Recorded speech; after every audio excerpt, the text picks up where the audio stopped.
এক বৃদ্ধা মাকে পরম পূজ্যপাদ শ্রী দাদা রোজ কাঁদাতেন। অন্তরাত্মাকে বিধবে এমন সব কথা বলতেন, তা শুনেই ওই বৃদ্ধা মা কেঁদে ফেলতেন। দিনের পর দিন চলত এই অন্তরকে বিদ্ধ করার মতো কথাবার্তা। পাশাপাশি যারা থাকতো তারা লক্ষ্য করত। অনেকে ভাবত বৃদ্ধা মহিলার উপর একই অবিচার, কার্যকারণ না জানলে তা ভাবাই স্বাভাবিক। ও মহিলার দৃষ্টি প্রায় নষ্ট। চক্ষু চিকিৎসক যারা চিকিৎসা করেছেন তারা বলেছিলেন দৃষ্টিশক্তি আর ফিরবে না। কিন্তু দিনের পর দিন কাঁদতে কাঁদতে মহিলা দৃষ্টিশক্তি ফিরে পান। মহিলা হচ্ছেন অসমের আশুদার মা।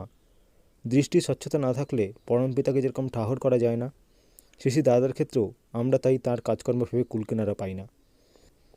গতকাল বিনায়কদা বলছিলেন, কাছে থাকতে থাকতে অনেক সময় বুঝতে অসুবিধা হয়, তার সঙ্গে আমার ফারাকটা টের পাই না। ক্ষুদ্র মনে ভাবি তিনিও ক্ষুধায় খান, আমিও খাই। মশার কামড়ে তিনিও ব্যথা পান, আমিও পাই। তাই বেশি কাছে যেতে নেই, উচিত দূরত্ব বজায় রেখে সঙ্গ করা ভালো। গতকাল কথা হচ্ছিল 10 কোটি দীক্ষার কথা, যা শ্রী ঠাকুর চেয়েছেন। ওই সংখ্যায় পৌঁছাতে গেলে বিরাট কর্মযজ্ঞের প্রয়োজন।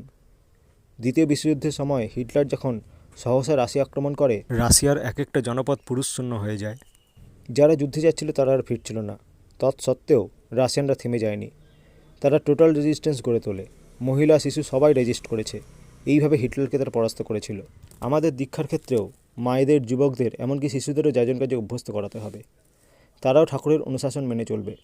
ঠাকুরের ছড়া মুখস্থ করে জীবন দিয়ে তারাও অনুশীলন করবে। এইভাবে চলতে থাকলে 10 কোটি দীক্ষা সহজ হয়ে উঠবে।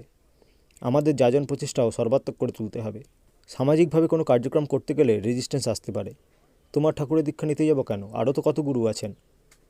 আমাদের সেইভাবে তৈরি থাকতে হবে যাতে শান্ত মনে সন্তোষজনক উত্তর দিতে পারি। প্রকৃতপক্ষে আমাদের চলা, বলা, কাজকর্ম সবই ত্রুটিপূর্ণ। স্বামী স্ত্রীর মধ্যে কথা বলছি, তাও ত্রুটিপূর্ণ। ছেলের সঙ্গে কথা বলছি, ত্রুটিপূর্ণ। নিজের ত্রুটিতে নিজেরা হাত দিই না।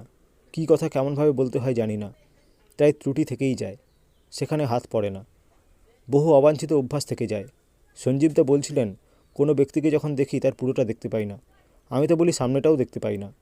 হয়তো চশমাটা দেখছি, না হলে জামার বোতামটা দেখছি, না হলে কপাল দেখছি। সম্পূর্ণ মানুষটাকে একসঙ্গে দেখতে পাই না। সূত্র আলোচনা, মাঘ 1425, ফেব্রুয়ারি 2019।